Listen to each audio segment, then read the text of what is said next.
Thanks for coming through, first of all. Pleasure, bro. For real. This means a lot. I know this is your forte. I know you love answering questions. I do. And I love hearing you talk.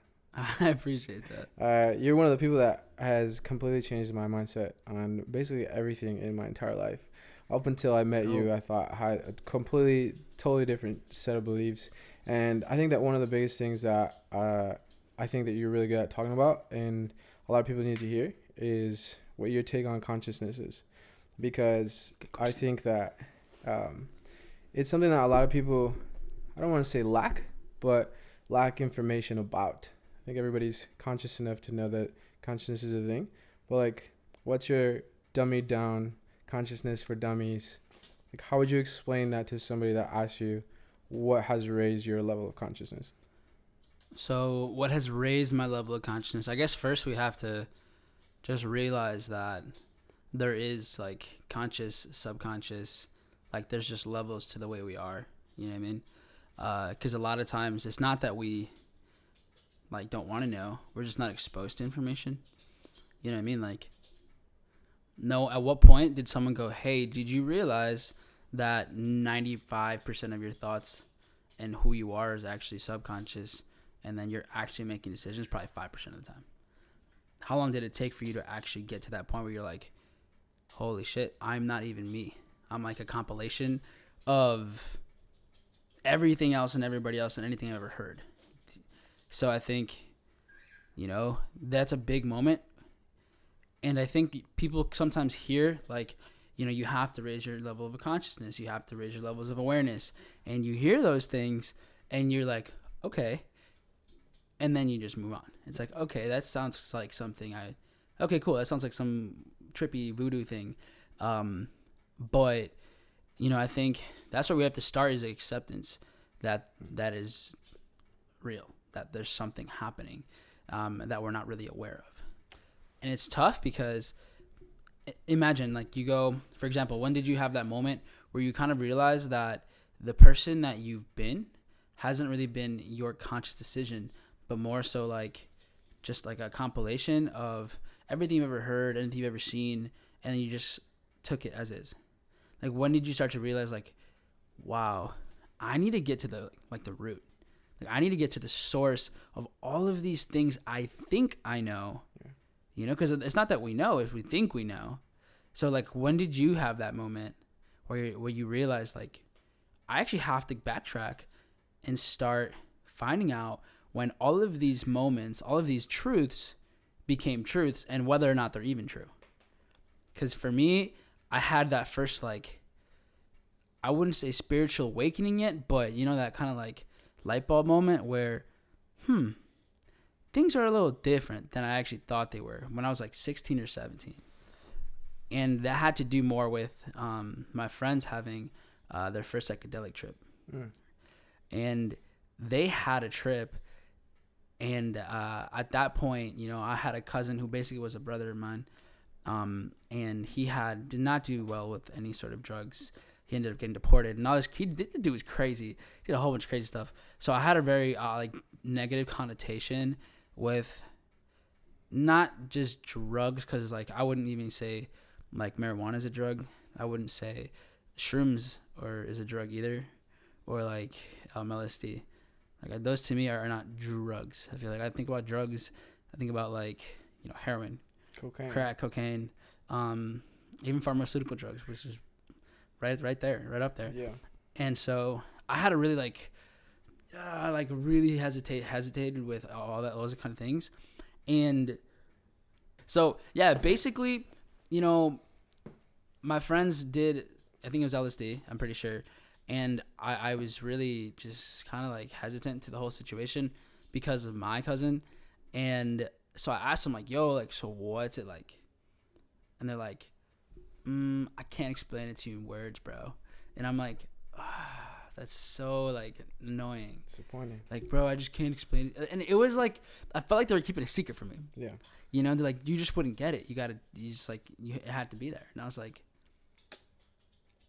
they're full of shit. I was like, they're just full of shit. Like, they're really hyping this thing up.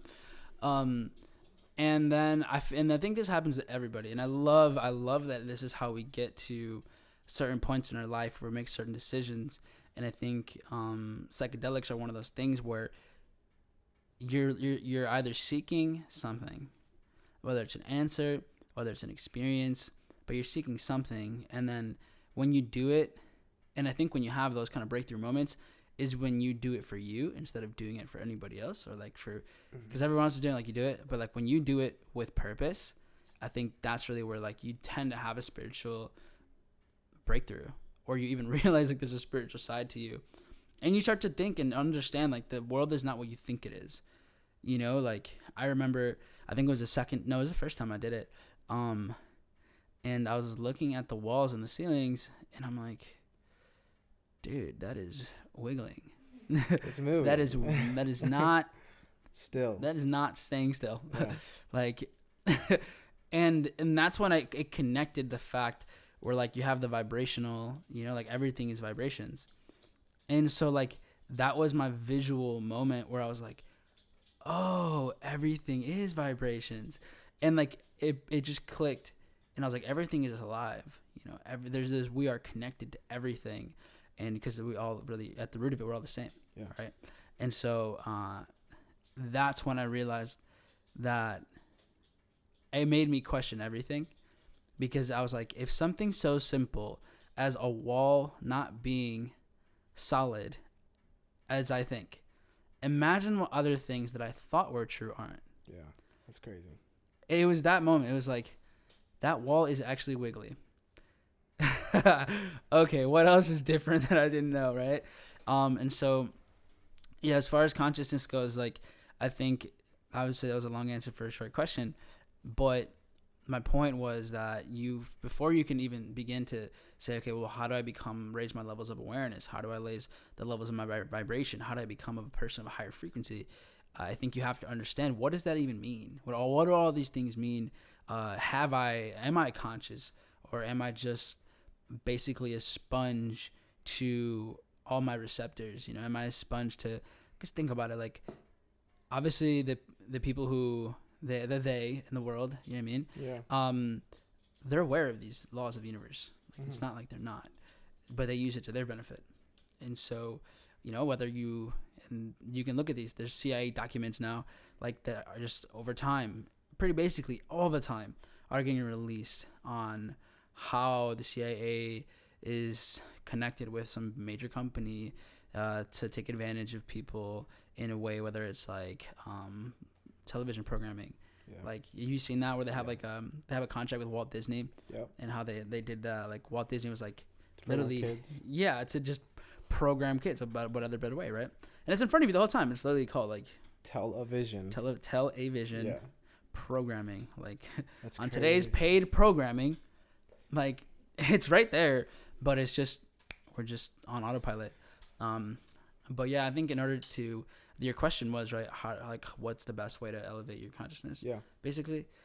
You know, I could say there's a lot of books that you can read that will make a massive difference, like, that will like really shatter your core and your belief systems, but only if you're willing. You know what I mean? Because sometimes people ask, like, okay, what books, like, do you recommend I read? And I'm like, okay, here, I can give you a list of books, and I can give it to you in sequential order, which ones to read that can help you, but are you willing to even be open to new information? Are you willing to actually, like, look within you? Because the thing is like, you don't even need literature to start to raise your level of awareness and raise your level of vibration. Like, you don't even need literature. Like, meditation alone will do it. Yeah. Not even meditation, journaling. If you just journal, if you just actually take your time and just have a good relationship with the process of your thoughts, you will discover so much about you. And I think that's the hard part. And that's where people tell themselves they become depressed, and they tell themselves that they're sad, because you start to actually have some alone time with your thoughts. And you start to have that alone time with your thoughts, but we start to like we for some reason, if we don't like what we like become aware of, it's easy to get sad, and it's easy to get angry or depressed because you don't like it. And then now you start to become kind of a victim of your past or a victim to yourself. And this is something that I remember, I thought about this about a year ago or something, but I was like, why do we like to be sad? Because we like it. It's weird. Well, I remember when it's weird. Yeah. It's like, it's not like people don't, obviously they say, I don't want to feel this way anymore, but it's a weird relationship. Like, why do you guys, like right now there's like this sad culture in music. Yeah. Like there's this like literally sad boy culture in music. It's really weird. And it's because people found a way to feel important. Because when you're sad and you're angry, you get to just keep drowning yourself in these thoughts. So you keep giving yourself attention, and you get to keep having that pity for yourself. So it's an interesting way to make yourself feel important and to give yourself attention. And I think the reason that happens is because we really haven't been taught how to be aware of our thoughts and our feelings, because everything's always so like instant. Yeah. Right. And so if you feel a certain way, if you think a certain way, if you don't realize like that there are levels of consciousness, then you just accept that thought, accept that feeling as your reality. But that all has to do with your subconscious. So if your subconscious is like, if you've basically maybe unwillingly trained yourself to respond negatively to all these situations, so of course something happens and then you feel sad, you just become sad. But there is that moment in between. You think that consciousness and awareness are like intertwined, the same thing, or like different like things to, so to speak, like master? Yeah, I think you need one to have the other. You know, like you have, at least for awareness, right? It's like, for example, like you in the beginning don't even know, you don't realize that you're not aware, right? And then you start to realize that you're sometimes aware. And then it's like, you know, the 4 levels of learning. Yeah. So same thing, you apply the 4 levels of learning to your awareness. Eventually you get to a point where your standard is to be aware. Is that like your flow state is just like absolute awareness of yourself, of your environment, of the people around you, their emotions, right? I think that's ultimately like kind of the place you want to be. And I think that like that place of awareness where it's on unconscious competence, or it's just like your just standard, your go-to is like full presence. That to me is kind of only possible if you actually eliminate yourself from like the situation. Do you know what I mean? Like, yeah. And that's, I think, the highest point of like, you know, like consciousness. It's like a psychology theory of like self-looking glass, right? Just like can like look at yourself from an outside perspective of like what you're doing. That's kind of how like I started understanding like self-awareness. And Gary Vee talked a lot about it too. Like when Gary Vee was like coming up on social media, he's all talked about just like being aware and self-awareness. How that was like the number one thing. Gary Vee. He was a beast. I want to bring it back to something that you were talking about originally, and a conversation I had with Guamin at Demos Pizza. Actually, I don't know if you guys remember this. I'm sure you guys were there. I don't think I was there. You don't think you were there? I think Nancy was there, and he talked about like how his business and he himself in life kind of elevated once he took part of a psychedelic experience. Like, I don't want to promote psychedelics, right? But like there's a point in time where you kind of like talked to me a little bit about that, and I made the decision to kind of take upon that journey myself so that I, you know, could see that. And it was a very, I want to say spiritual kind of experience. It was more like eye-opening. It was like, damn, okay, this makes so much sense. And it was really the last time on 4th of July where there was, it was during COVID, there was nobody around. And so there's a lot of things that I was already aware of that really like made me realize, like, take the next level of that. But would you say that that's like a big part of your conscious and awareness that you took part in that type of experience? I think it's like an amplifier. Mm. I think I wouldn't say it's like cheat codes to like your spiritual development, because you can also do like LSD or shrooms or like DMT or ayahuasca. Maybe not ayahuasca or DMT recreationally. Those are like, whether you want it or not, you're going to experience some reflections. But like shrooms and LSD, like, bro, you can go to a rave and just like get wild, have a good time. Yeah. And that's not really going to promote your spiritual development to me. Yeah. And nor are those necessary to become highly aware and highly conscious. Like, you don't need any of that to like attain new ways of perception and thinking and understanding and empathy. Don't need them. But I think they definitely like they give you a visual breakthrough, which a lot of people they're programmed to need. You know how some people say like, oh, I'm a visual learner. Yeah. Right. Sometimes like those are the people that with this, like with that kind of like experience, whether you're doing, you know, whatever spiritual like enhancer we could call it. Yeah. Right. But I think that's it. Like, I think it basically like turns on some neurons that you just aren't actively working sometimes. So you start to think differently. And I think you become aware like, whoa, there are levels inside of me that I've never tapped into. Mm. You know? Yeah. For example, I don't know how often you meditate or how deep your meditations get, but you know, with people that actually develop like a really strong meditational practice, they get to points where they basically have these like psychedelic experience without ever even having to do anything. You know, monks don't take, you know, like LSD every day, and arguably they're the most vibrationally sound people on the planet. Yeah. So I think it's a practice. If anything, I think it's almost like it's like taking steroids, I guess, but for your mind or your spirituality sometimes. But same thing. Let's say you take steroids, and then you know you get really fit, but is it really just on the surface, or is that like actually like are you able to internally like develop that? You know, so it's like, oh well, I can only be, you know, achieving certain levels of consciousness if I'm on this. Then you're not. Then that's just dependency on something else too. So I think it could be definitely an eye opener.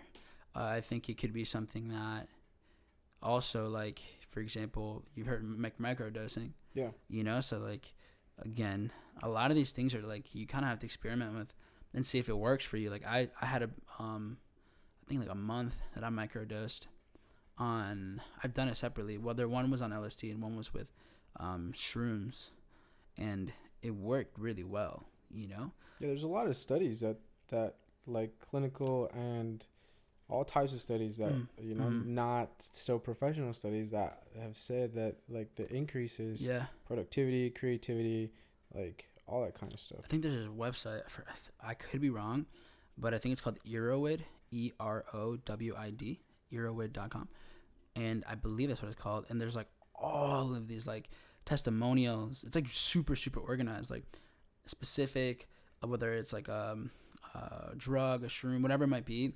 And then like the doses with the testimonials of like their experience and like logs of it and like, you know, what to do. It's like, it's just super extensive. Like, so you can really, really, truly learn about not just what it is, but the kind of experiences people have had at different ages, times, doses. It's crazy. So like, I think it's like the most responsible way to ever, like, just if you want to be aware, you know? So it's like, it's research. Not that you have to do it, but like learn about it. You know what I mean? Like, it's like anything, and like the argument of anything. Like even in all this bullshit with Democrats and Republicans, like just because you're learning about one side or the other side doesn't mean that you now are that side. Yeah. Or that there is a side. You know what I mean? Yeah. So, but yeah, I'd say like if you want to raise your levels of awareness, start to reflect internally, and then talk to people who you know like have a certain presence. So meditation was another thing that like exposed into my awareness. And yesterday, actually, I did a meditation. It was a guided meditation. Because I usually do like little short binaural beat meditations for 10, 15 minutes. Or like, I think it was Nancy that sent like a 10-minute guided one. Yesterday, I found another one. Good one. I think that's one that did Matt send us that one? No, it's like no, it wasn't for today. It was a while ago. It might be. Yes.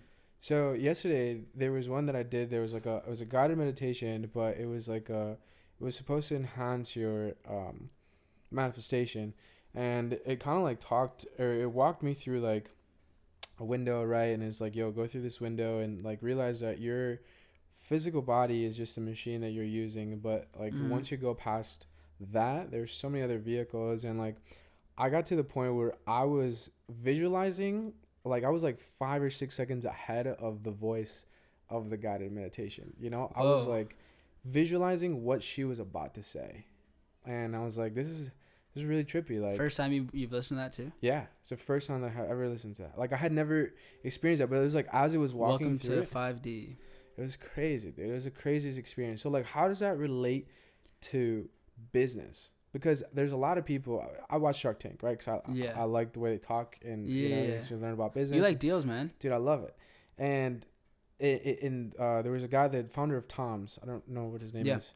He talked about, there was a drink that they were promoting and they were pitching, and he's like, I just don't see how this drink is gonna enhance something that or make me feel like I feel on something that I've been practicing for years, every day for years. So there's a lot of people that in business do take part in meditation. So how does that relate? How does meditation relate to business, in your words? I think, what do people want that run business or are developing skill sets? Maybe they work with people.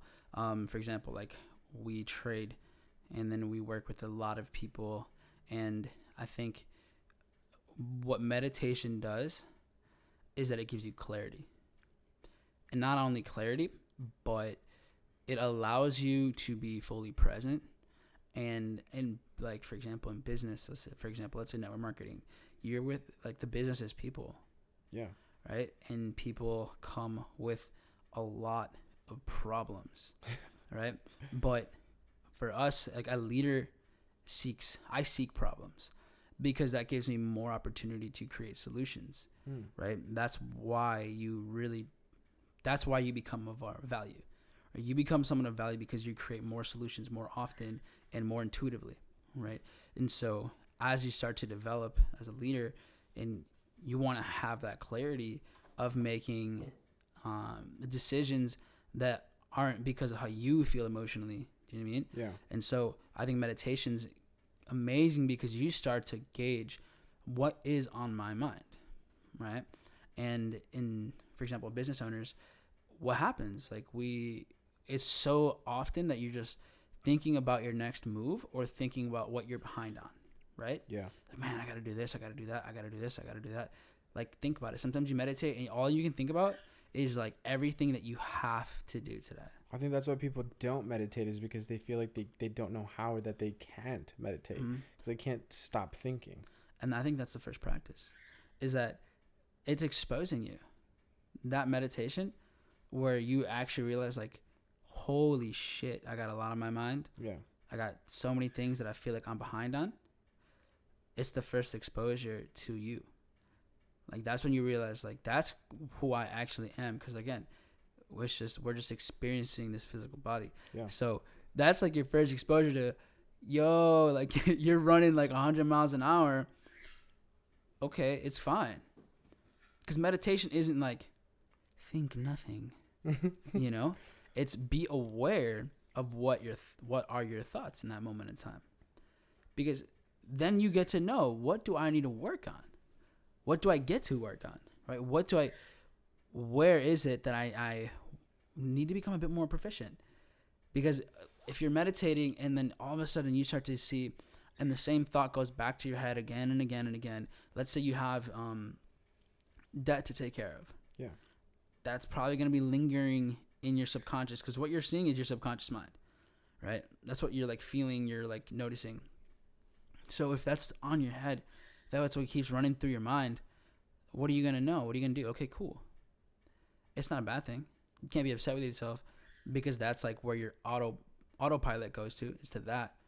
Amazing. Now what do you get to? Now you're aware. Okay, in order for me to get past like this like first moment of these first thoughts, which are just this debt that I have, awesome. I'm aware of where the majority of my attention is going. Mm-hmm. And so what does that mean? That means that you're probably thinking about your problems all the time or someone else's problems all the time when your thoughts need to be the solutions to that. Mm. So all of a sudden you're exposed to the fact that your mind is only thinking about the problem and it's not thinking about the solutions. And that's where most people will run away because they go, I don't want to think about this fucking problem. But that's like the test. It's like, okay, check it out. It's right there. What are we going to do? Yeah. And so that's where I think people take that leap and you see the best in the game. You know, for example, I know Tom Bilyeu, Vishen Lakhiani, Gerard Adams, you know, these are all 8-figure earners, plus some 9-figure earners, right? These people, they talk about how most of their greatest solutions or those breakthroughs or those like, whoa, maybe we should, those creative outlets have happened during meditation.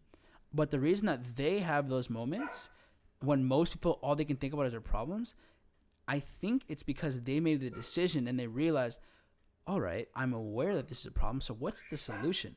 How do I now become, I accept that that's true. Cool. Yeah. Damn, I got debt. All right. Amazing. That is done. What do I have power over? And then we go into, cool, what kind of solutions are we going to create? Yeah. And so I think that's where meditation and business come into play, because it puts you in a position to at least know what is my mind automatically thinking, and then how do I create solutions? Because that's how people get paid, to create solutions. And I think that's like the ultimate business tool, because it allows you to just be aware, right? You don't have to become it. I think that's why people are scared of meditation, because one, they're just get like anxious. They're like, man, I don't want to sit here. Yeah. Because we're so used to just like the being on moving it. fast, go. When sometimes all you need to do is realize, like, sometimes the last thing you need to do is move, and you need to think. And once you have those thoughts, then you can take massive action. So, yeah, I think meditation's lit. Not everyone meditates, though. No. You don't need to. There's a lot of people. You'd say you don't need to? You don't necessarily need to meditate, like, you know, have your, like, sit down, the binaural beats or the sounds. There's people that, like, you know, I know some people, you know, their meditation's like the gym. Some people, their meditation's running, because it at least gives them not to just find absolute stillness, but they let their thoughts actually flow. And since you're running, right, you're not actually doing anything. It's just you and your thoughts. And so I think that's like different ways of meditation. Everyone's a little different. Some people like guided meditation. Some people like absolute silence outside. You know, so it's like a different way. I think it's all have to do with like the conversation you're having with yourself, and how you can really have that conversation. Because something like meditation for some are difficult, because especially in the beginning, you kind of feel like you're arguing with yourself. I had a moment. I was in Miami. I think it was a month ago, when we had like this mastermind at this like dope penthouse, man, like 40th floor. It was sick. Jeez. And this guy, dude's jacked, ripped. Like, you look at him, you go, that dude runs shit. That dude just runs shit up. And you know, he asked a question. He's just deep voice. He's just like, you know, so he meditates. And he's like, you know, in the mornings, like, I'll meditate, and then I'll have these thoughts, and I'm like, and I'll tell myself, you know, stop being a little bitch, and then I just move on and go and just do my thing, right? Stop being a little bitch, and then just go and do it. And he's like, how do I work on that? Like, how do I not have those thoughts? And I was like, because he's like, his thing was alpha, like, you know, I'm an alpha, and I don't want to have these kind of thoughts, and blah blah blah blah. I'm like, well, look, bro, and there's like 60 people, and he looks at me, and I'm like, look, An alpha doesn't run away. So you telling yourself you're being a little bitch for having whatever thoughts you're having is the opposite of being an alpha. Damn. You got to dig in there, man. You got to dig in there and find out what is haunting you, what is holding you back, what is your trauma, what is like your limiting belief, whatever it might be like going on. But you got to dig deeper. Don't just be aware of it, not like it, and then dip the fuck out and just tell yourself stop being a little bitch for thinking and feeling a certain way. Now you got to get in there. You got to figure out what's going on that's causing these thoughts, these feelings, whatever you have. That's what you have to go deeper into. An alpha doesn't run away. An alpha goes in the trenches, and sometimes those trenches are your subconscious. Damn. And I never seen the dude, like I said, dude was huge, big, like just woke, pretty woke black dude, chill ass dude, and he's just like, I saw like the weight, you know. It's like, dude, thank you. Some people they're like, they take it defensively, especially with somebody like that. When somebody that's not visually on, you know, their level, they like take that offensively. I had a girlfriend who questioned literally all of my behavior, and that was when I started really thinking about like, why do I do that? You know, she would like, we would get into some argument or some bullshit, and she'd be like, why do you even act like that? You know, like, why do you talk like that? And like, all I could say was like, that's just who I am, you know, like.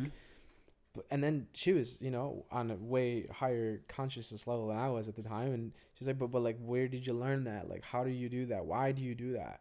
You know, it was at that time where I kind of started getting into this and having conversations with you, and that's when I was like, okay, I guess there's levels to this shit, you know.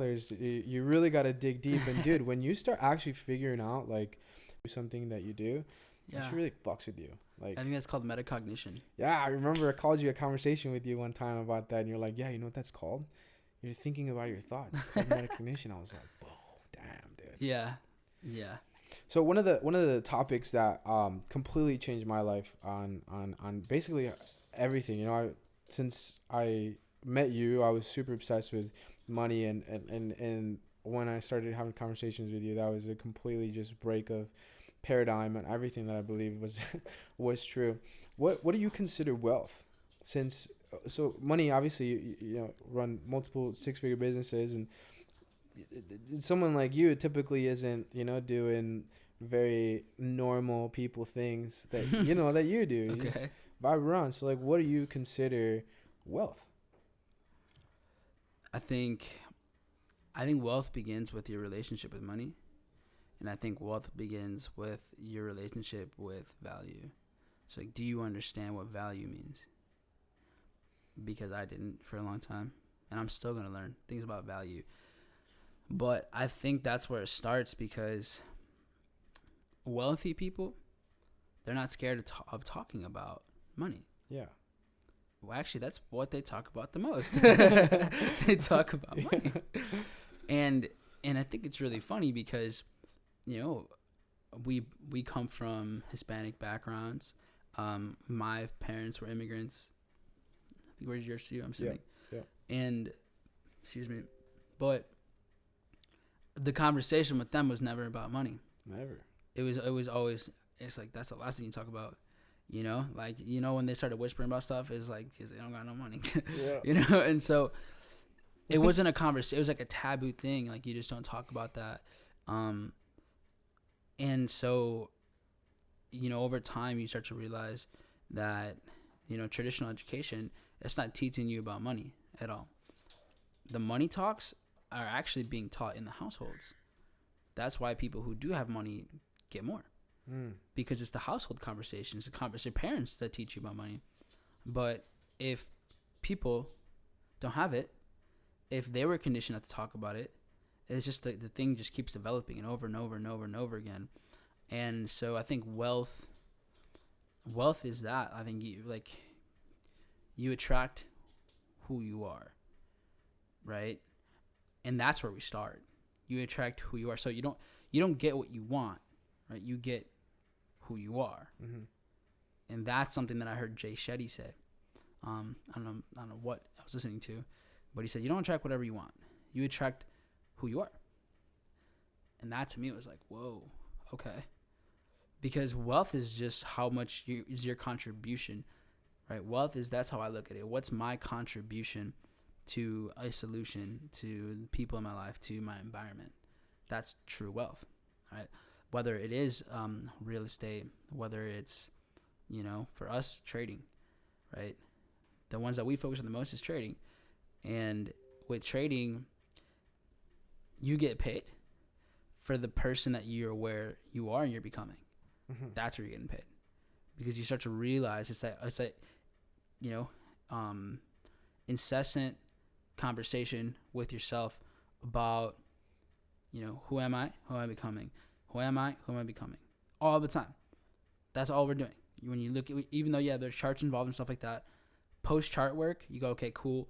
Why did this happen? How do I realize that I could have shifted something here or there? And then now, how am I going to be that higher version of me? And then same thing with everything else. So that's like the conversation with you for trading. It's a one game sport. Or it's a one person sport. Yeah. Right. And then when it comes to building a business and leadership development, awesome.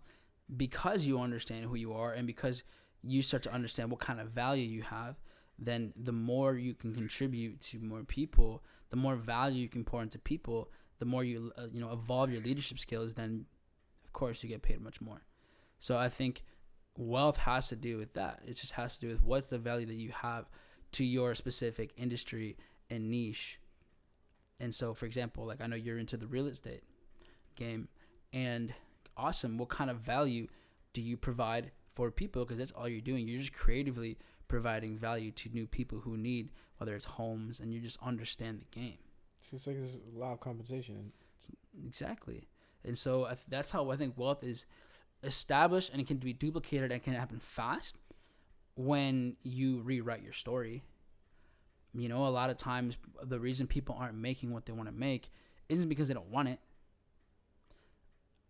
So many people have 6 figures in this year, or X amount this year, and you're asking for this information, you're asking for all these gifts and the income and whether it's time, whatever it might be, happiness, but you don't even believe it.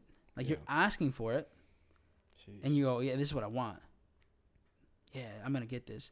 But then as soon as you ask for, let's say 6 figures, that's like the most popular thing that people want. 6 figures, cool. As soon as you say it and ask for it, you start looking at all the things that you don't got. Mm-hmm. You start looking and understand, man, well, I got all these bills I got to pay. I have to work. I don't have time. So you're not even focused on receiving it.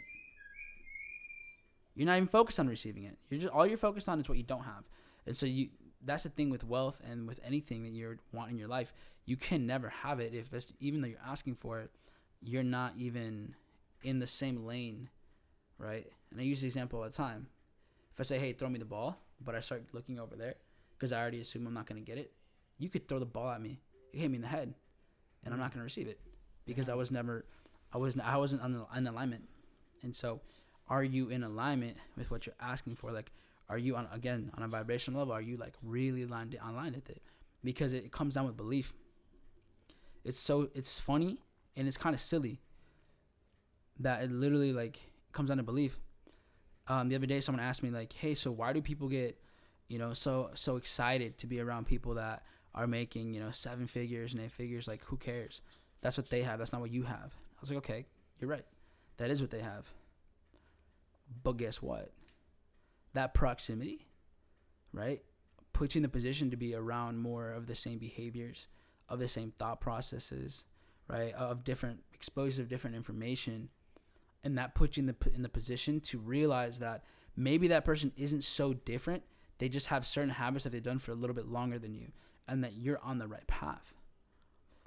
Because if you don't even believe that it's in your window of opportunity, then you're never gonna have it. So how does somebody increase their belief? Let's say, for example, when my goal was to make 6 figures, I literally thought about it and I broke it down at my job. I knew how many sales I need to make per week, per day, per month, per week, right? And that's what I had on there. I had a sticky note on there, and I had a goal every single day, and I would come ready and prepared to make that happen. But let's say someone isn't in that. Let's someone, for example, go and just number wise, somebody making $30,000 a year, and they say they want to make six figures, but then they're like, man, but I got $70,000 in debt, credit card debt. I owe my car. I have $1,400 mortgage. Like, how does somebody increase their belief to getting from X amount to X amount, or any type of goal? But income usually is the most common thing that people shoot for. Is like, I want to make more money. Yeah. I think you have to surrender. Damn, what an answer. I think you have to surrender to who you were. So, okay, cool. Because you said to yourself, well, I'm only making $30,000. I know that's not who you are. It's the example. In the example, you said, I'm only making $30,000. I am in all this debt, and I have all these credit cards to pay off. I think from that moment, the decision, the moment you say, all right, that six figures is my target, that's my objective, and that moment in time, you have to let go of the person who was making $30,000 a year, who had all that debt, and who had all that credit. It's like you have to almost disconnect yourself with that identity, because you can't get the six figures if you're still the same person that makes $30,000 a year, who has all the debt and who has all the credit. And it even starts with the conversation. It even starts with the way you speak about it, because you can say, "Yo, I'm gonna make six figures," but you still look at yourself as that person that's making 30. So you have to start, you have to start becoming that first. So like all of these things, like it starts with first how you identify yourself. That's number one. That's the number one thing where it has to start. And you have to go, okay, cool. The beauty about life is that at any moment in time, I can just make the decision to not be the same anymore. Right now, I can decide I'm a six-figure earner. And as soon as I've decided that now I'm a six-figure earner, I'm a seven-figure earner, I'm an eight-figure earner, whatever it is, at that moment in time, then it's the reverse engineering. What does someone who is a six-figure earner, what do they do? And the reason that people have such a hard time shifting and becoming more is because they keep going back to how they used to act. They keep going back to how the reception that they used to get for doing certain things. They used to go back to the limiting beliefs that they had. They used to go back to what people used to tell them about themselves. But it's like you literally have to, cool, just going to close that book, put it away. I'm writing a new one. And it's like none of that happened. But in order for all of that to just, I guess, not go away, but for that chapter to end, for that book to close, to be done, there's acceptance. So, okay, cool. Yeah, you know what? I was a lazy piece of shit. That's cool. You know what? I got myself into a lot of debt. I made a lot of bad decisions. All right. I was really bad at my jobs. I didn't care for people. I wasn't. All of these things. And it's not being a victim to all of them. It's just accepting that it's true. That is who I was. Right? That's who I was. Amazing. I now know what not to do. All right. All of those were like investments. Yeah. I accept. I take massive responsibility over all of these things. Over where I am or where I was in my life, and now that I'm aware of these things, now that I've accepted this, and now that I'm willing to change, amazing. Now we start fresh, and that's like the transitional period. Is how quick are you gonna go from the person you were to the person you're becoming, and that's like that's the transition in life. I think like once you realize like, wait a minute, I am worth more, and then it goes, okay, how can I start making all these, how can I start detaching from all of these past behaviors, from all of these past ways I used to think, and then over time, you start to like basically like cut ties with your past identity. And I think once that happens, and you're like, awesome, I genuinely can become someone new. Then you have to then you actually make your game plan. When did that happen for you? It was kind of progressive. Like, there wasn't like one instance and one feeling or one situation that you were like, all right, this has to change. Yeah, I mean, when I got when I got presented to just living a different kind of life, you know, when I realized that, like, again, a lot of things just aren't in your radar, right? So when I realized that, you know what, I actually can become a full-time entrepreneur, like, that's actually possible. Like, when it became possible for me, when I really, like, thought and I believed it, like, okay, I can actually become, like, a full-time trader, business owner, like, this is something I can actually do. Okay, yeah, I'm in. That was, like, my moment, like, this is everything I was looking for. Even though I'm nowhere yet, that was, like, my moment, like, okay, life can be different for me. 100%. That was it. I remember seeing, you know, day trading and the way it was shown to me, and I was like, wait, yo, I could do this. Like, it, and I've always known about it, but I don't know why, but that time it just hit me, like, this is, like, the freedom and the way I want to actually, like, have my freedom. Like, it's what, like, just was in alignment with me. And then that was when it made sense, because before that, you know, I was on, like, the personal development, spiritual development, like journey, but that was like, oh, here's when I can apply all of these things that I'm learning. Yeah. That was, like, what just, like, aligned with me. Like, some people, you know, build businesses, online businesses, whatever. For me, that moment was like, everything I'm learning, this is where I apply it. Like, this is what will give me access to the freedom that I want. And obviously there's a lot of ways to do that, but that was it for me. It was that moment. What was the question exactly, how you asked it? Like, when was that one moment? When was that one situation? Yeah, I think that's when I realized that I could let go of the person that I was, you know? And it wasn't like that I was a bad person. How do you even realize that, though? Like, what? So a lot of people, I think, don't have the type of thought processes. Like, man, I think, and a lot of people, and I've had this myself, you know, before I dove in deep into all this information, like, where I just knew that I could be better, but I didn't know how, right? Yeah, I think that's most people. And I didn't like, the first thing that I would think of was, like, I need to get more education, but you don't really know where to go. So, like, what kind of advice, or, like, what direction would you point somebody that's like, man, I know that I can do better? Like, a lot of people, even in you know, in the industry that we're in, a lot of people get, I don't want to use the word stuck, but kind of just, like, in a position where they're like, man, I know I can do better, I know I should be doing better, but I just have no idea really how to do it. Like, even when someone that's barely starting off, maybe hasn't gotten into an entrepreneurship journey or even start a business, but they know that they want to, like, what direction would you point somebody to that? I think it's the uncertainty that, like, shakes people. They want to be better. Maybe they've read some books, and I think it's one of two, or maybe two things. There's no, like, risk-free path for them to follow. So I think the relationship that people have with failure and risk, that's what stalls them right away, because we've been trained to just do what everyone else is doing because that's safe, and that there's a decent chance that you might not, you know, just, like, starve. So let's take this route. And that's what people do. And there's a lot of potential everywhere in the world. A lot of potential. And you know exactly what we say about potential, right? Yeah. You just haven't done shit yet. And it sucks because, you know, it's a lot of programming, but for anyone that's there, that's like, okay, I know I can do more.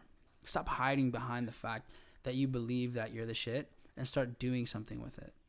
Think there's so many people that were probably did very well in school, maybe did very well in their athletics or sports or whatever they've ever participated in. You've probably, like, had success in something, right? Everyone can be good at anything. I genuinely believe that you can become skilled at anything you could ever imagine, right? But I think what happens, like I said, is people just get stuck. They think they get stuck. That's the thing. They think they get stuck. They think they're failing, but that's it. So they just think it. You're not a failure. You just think you're a failure. It's like an affirmation. Yeah. You accept a feeling as your truth when it's just a feeling. And I think if you're at that point where you're learning, and find who you're learning from, you know, if there's someone that's giving you value, there's someone that's, like, pointing out certain things, okay, cool. If that person or that group has given you value for free, or you've just learned something from them, dig deeper, find out what they do, and dig deeper, see if there's a community, and dig deeper.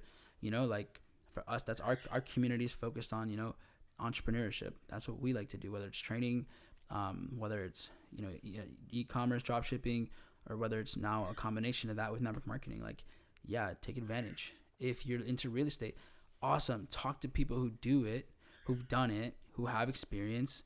Like, people think like the whole like YouTube guru, Instagram guru thing. Like, yes, there are some people that are making their money solely on just duplicating information, right? But if you really want to find someone that you want to take advantage, like if you want to run with and you want to build like trust with those people, find the people that you've actually learned a lot of information from. So if you don't know who to trust, but you want to do something different, find like, okay, who have you been learning from for a long time? Do their values and intentions seem to be aligned with yours? And then you're gonna have to pay something. Yeah. Like, that is unavoidable. Like, that's what everyone in the world is looking for, like the free Easter egg that changes your life, and it doesn't exist. Yeah, it doesn't exist. Can you learn how to code for free somewhere? Probably, yeah. Right? Can you learn? There's a lot of things that sure you can kind of learn, but do you want to compress time? And I think that's the sweet spot. That's the question. And I think that's the value of mentorship in general, is do you want to compress time? If you want to learn probably 10 times, if not 100 times faster, do it from people who've done it. That's the only way, because what happens, you don't just get the, how to do it. You get to, hey, don't fuck up in all of these ways that I did. Yeah. Yo, that bird's lit. But damn, that's going to take a long time, to be honest. And I think you're better off paying something, because then you just, when you have skin in the game, you just take things more serious. Yeah, facts. Like, anytime I've ever paid to do anything, it's always been like, okay, well, this is the price, this is the value that I see in this. And so I'm willing to pay this. Like, when you buy, your favorite shoes or anything, it's like, okay, I'm willing to pay this price because I enjoy the product. And I think I think just the world itself has a part of the world has a really weird relationship with information. Like, as if we're all entitled to the same information. Like, and I think that's value. You asked earlier what wealth is, right? Yeah. I think wealth is applied information. That's it. It's like, wealth is genuinely applied information, and then you scale that by sharing that all over the world. Whether that applied information is a product, that applied knowledge could be a product, that applied knowledge could be a service, that applied knowledge can be basically one of those two things, right? Product, yeah. Services. And so some of those products just, like sold on a mass scale, and some of those services are duplicated on a mass scale. And so when it comes down to, like, how do you actually take action when you feel like you're worth more? You got to get an environment of people that are doing that, where like the standard is like, yeah, you learn something and you go and apply it. Learn and apply. We are like it's so, especially like, here's kind of the trap when you're beginning the entrepreneurship. The trap is that you start learning and you don't stop learning. You keep searching for more information and more information and more information, because it's like a mask of productivity. You're not actually going anywhere. Like, you're just cycling, because you don't want to know if you're actually like capable yet, because you're waiting for like that something to tell you like, hey, now make the move. It's like, nah. You don't get stuck on YouTube. Don't get stuck in the courses. Don't get stuck on the learning. Like, you got to go and do it. You got to go and apply it. And the best way to apply it, and the best way to like get there faster and apply probably more, like execute in the best way possible, is with the help of people who've done it. Just follow people that have what you want. Simple. Facts. So, someone, like yourself, you hang out with a lot of, very successful people across multiple different industries. And I don't think it may be just briefly, but I don't think I've ever asked you this question like straightforward, where I've actually heard you. And I'm excited to hear your answer because it's last 30 days of the year. What are your goals for next year? Like someone like yourself, people mostly have income goals or material goals, but you're way above that. So like, not you're above that, but like beyond that, I would say on a any type of level. What are your goals? And I have a follow up question at the very end for that. But what are your goals for next year?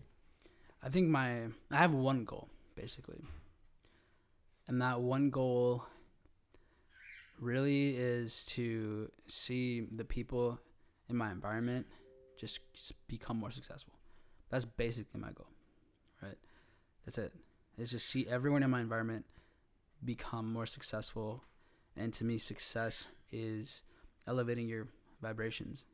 And how you do that isn't just learning and reading books. It's like the application is, when you're tested, when your character is tested, how are you passing?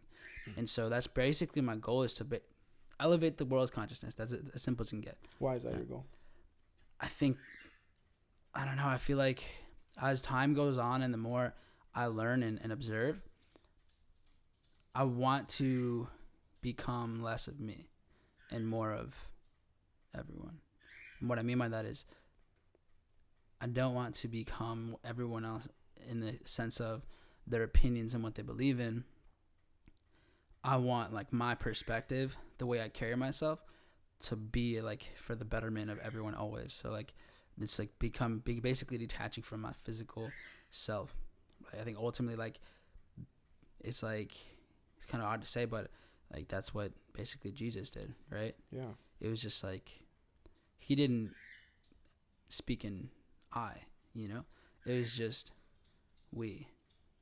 And so like I think that's like on the emotional guidance scale, like when you get to the highest point, when you get to the highest level vibration, you're basically at a point where any decision that you make doesn't include you anymore, because there no longer is you. It's just like us, we, Yeah. So like I think seeing everyone in my environment just grow and develop, right, that kind of I believe gets me a bit closer to that. And it's a weird, and it's kind of like, I don't know, I feel like I kind of go against myself, because in order for like myself to elevate in frequency, I actually have to detach from me, so it's never about me. It's about like, what's the goal just in life? Like I think my moral obligation is to continue to evolve in order to, of course, just be an example, and in order for everyone else around me to feel that desire to also just evolve and be more compassionate, more empathetic, and just more like, I guess, have that bond to your own word, be impeccable with your word. And those are things. So in order for all of those things to happen, right, like if you want to change the world, first you have to change yourself. Thanks. Right? And so I think it always comes down to that. And something that I read again from Jay Shetty was, monks, they spent half their day serving themselves in order to then serve others. And so it's continuing that process of becoming and continuing to evolve in the way that of my levels of awareness and my physical and everything, in order to then kind of have the higher standard, like have my baseline to be very so much elevated that everyone else around me does the same. And so I think that's really my goal going into basically forever, is that continuation, like that development of me, in order for like my environment to also go up with me. So that'd be my goal. Like I think by doing that, everything, money, all that other stuff comes. Yeah. All of it comes, because you start becoming more aware. You start to just do things so much more differently. You're just, if you decide that you want to build a skill set, you will build the skill set because you decided. And if your levels of awareness and your levels of consciousness are high enough, what your decisions are, your actions will follow. And I think that's the one thing that as a whole we struggle with, is like, okay, I want to do that, and then we don't. Right? We procrastinate, or we just have a lot of things going on. It's a lack of priority, et cetera, et cetera. So I think that would be my goal for 2021, is that, I think by doing those things, like, because I know what I do know is that there's only growth that can come. And that's like the dopest shit to me. I think some are intimidated by how much because they think they have so much left to go, Yeah. And for me, to me, it's like so awesome. Like, it's so cool that there is so much more left to go. You know what I mean? So like the fact that there's just levels and levels and levels to climb is amazing, because there's so much we don't know. And so continuing that route, that journey of like self-growth, which for me, I my decision is to be a leader, right? Is to be an example. And so since I know that I am an example, and I'm creatively putting myself out there too, then there's more people that are going to be hearing some of the conversations, some of the values, some of the thoughts. And that if these people in this world are hearing these conversations, that it's something that is going to provide and pour into them, to maybe give them an example of what to do or what not to do, or that sparks an idea that starts something amazing, So I think that's just really it, like elevating myself so that I could be someone of more value, to then create ripple effects all over the world. Because the reality is like, it's not that I want to be the best ever. I just want to be the best version of me, which by consequence creates the same with everybody else. That's great. So that's 2021 and probably going forward. It's a wrap, dude. I'm so just eternally just blessed to have a partnership in business and just be your friend and just be around you, dude. Like, fuck yeah, dude. A lot of the things that my daily decisions on are based upon are things that I've heard you say and teach on. And so I'm so grateful, dude. Like 90% of the time that you speak, I'm usually taking notes, but this is on camera, so I can watch it as many times as I can. And I just realized, you said there's so much time, left, and it's like, dude, I sometimes I forget that we're only in our mid-20s, like it's insane to think about the fact that like when we look up to or we listen to people, for example, Grant Cardone, he's 60 something years old, Mm-hmm. Jay Shetty, I'm not sure how old he is, but they've accomplished like different levels of success. They're like 10, maybe 15, 20, 30, 40. John Maxwell, 60, 70 years old. Like, that dude's a legend. Dude, it's that insane. Blows my mind. Like, I'm just eternally grateful for your presence, bro. And it's really empowering because, again, we live in a world where it's like everything's happening so fast now, and sometimes we really get stuck up on that, right? Where it's like, okay, like, well, dude, I gotta be, this and that and there and that, and we get all over the place. But some of the people that definitely just give me breakthroughs, or like I listen to them, it just exposes me to new ideas or new ways of looking at myself. A lot of those people didn't get to their like point of thinking a bit differently till they were 30, 40 years old. Yeah. So it's really empowering, because I honestly, I couldn't even give an expectation to what this world's going to look like in 5 to 10 years, because we've never been exposed to so much information ever in the world, whether it's spiritual development, whether it's personal development, whether it's, because like we are right now in the middle of the most content creation in the history of ever. Yeah. And so there's just so much that you can be exposed to, whether it's empowering or not, to be honest, right? And so right now it's just, I don't know, or I couldn't gauge where the hell life's going to be in 5-10 years, because everything just seems exponential. It's like a Bitcoin chart right now. Like I feel like society's like a Bitcoin chart. And it's amazing because we can have conversations like this, even though it's I feel like when you're looking outside, and all you can see are masks, right? Stupid. Yeah.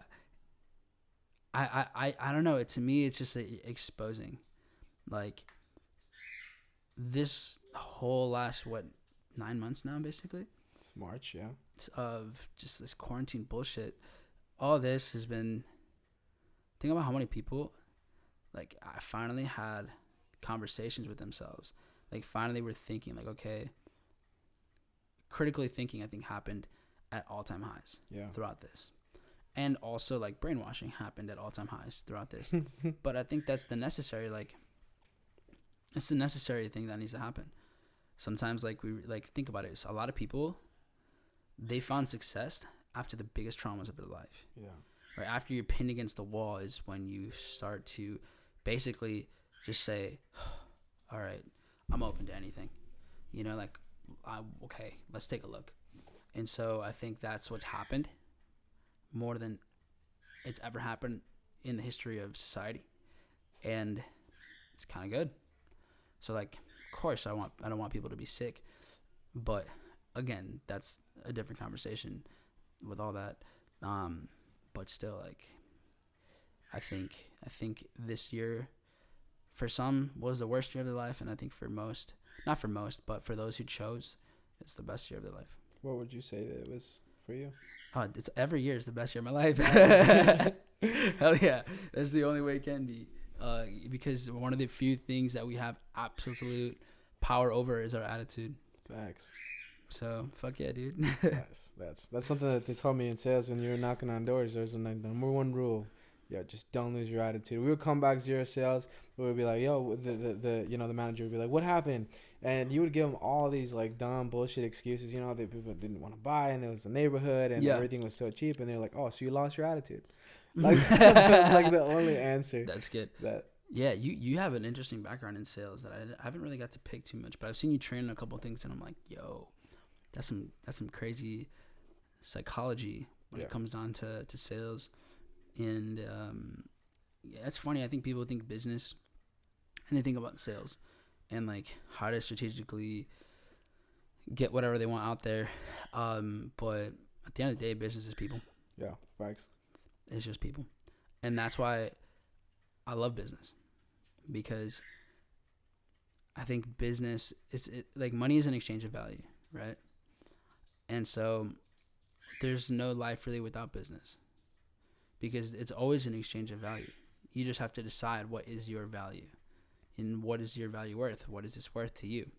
And so when we do business, I love that aspect of life, because it just like, if I see someone thriving, do you know how there's some things that you pay for? Yeah. That you're like, man, that's $1,000. Like, fuck. And there's some things that you pay for it, and then you're like, fuck yeah, that's $1,000. Like, that was worth my $1,000. Yeah. You know, like these blends that I've been taking with like, dude, these crazy roots and the interstellar ones. Yeah, dude, okay. These things are crazy, and it's like all these different roots and different plants and like herbs and dude, mushrooms. All this, dude, so much is insane, but I love paying for it. I love paying for it because of the value that I get. And obviously because it's also like in the most aligned with me, because of what it's helping me like attain new levels of frequency that I haven't experienced before. Jeez. And I know like they're allowing me to heal in certain ways that I hadn't before, and all these different little things.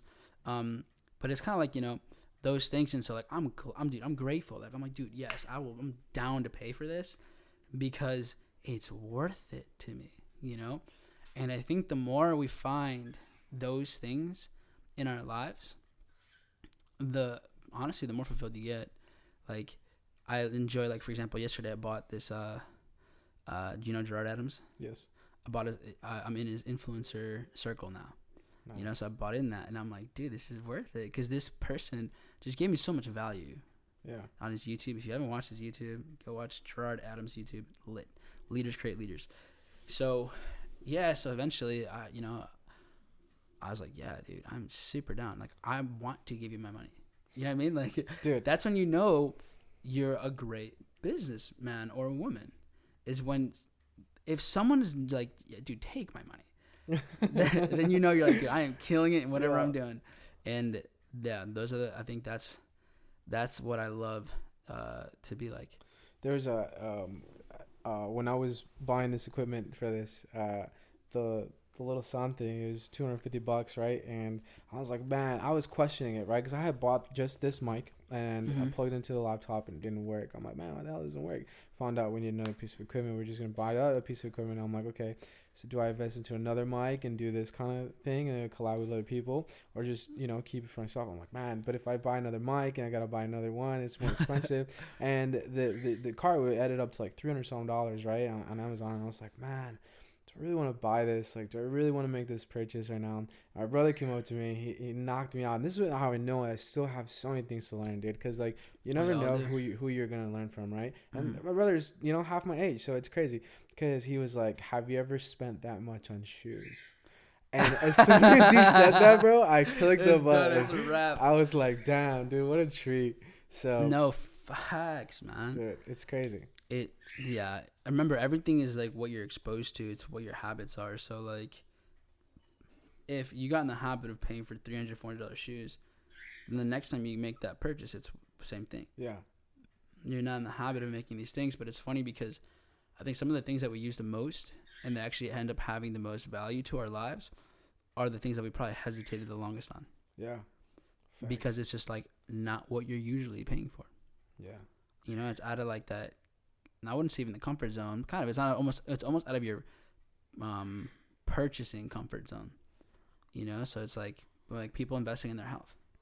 Same thing. People don't want to eat healthy. They're like, dude, that costs too much. Like, all right, you fucking dumbass. When you're like 45 and your blood's all clotted and you have cancer and all this shit, cool. Enjoy your, you know, hundreds of thousands of dollars in medical bills. So it's like, dude, what do you want to pay for? Plus, what's your quality of life right now? Yeah.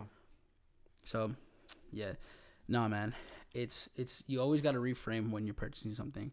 I think I'm at a point right now where I don't even think about it and I just buy it, and I don't know if that's a good thing, but it's not that I buy a lot of things either, but I trust in my intuition of value. And when I see something and it's like, okay, that's $600, but this is how it's going to like help me. This is how it's going to help me grow. Then it's almost like, okay, of course, I'm going to get that.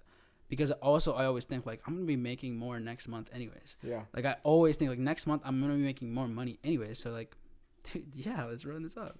Yeah. And yeah, so it's like, and a lot of my purchases aren't really materials. It's always like utility. Yeah. You know? Yeah. Like even this, like these mics and the system, like they're materials, but they're utilized for creation. Yeah. And value. And eventually like this can create, you know, something, another income source or something like that. Yeah. So it's like, it's all investments anyways. Facts. You know, put it on the business card. Yeah, that's exactly what I did, for real. That's exactly what I did. Tax write-off. Tax write-offs. Sick, man. Well, for real, I truly appreciate you coming through, man. Like, we definitely got to do it again. I know you're excited to move to another place and start Yeah, Miami's, it's funny because I didn't ever really think I'd live there. But then being there, dude, it's a vibe. It's a vibe. It's definitely a vibe. And I like the just people are doing things. Like, I like the water. Water's nice. There's a weird thing about water, man. I just love it. I want to look at it all the time. Yeah, I love listening to the water, dude. Meditating by the water has been one of the best things I've ever experienced in my life, dude. Ever. It's just, I think the power of visualization too.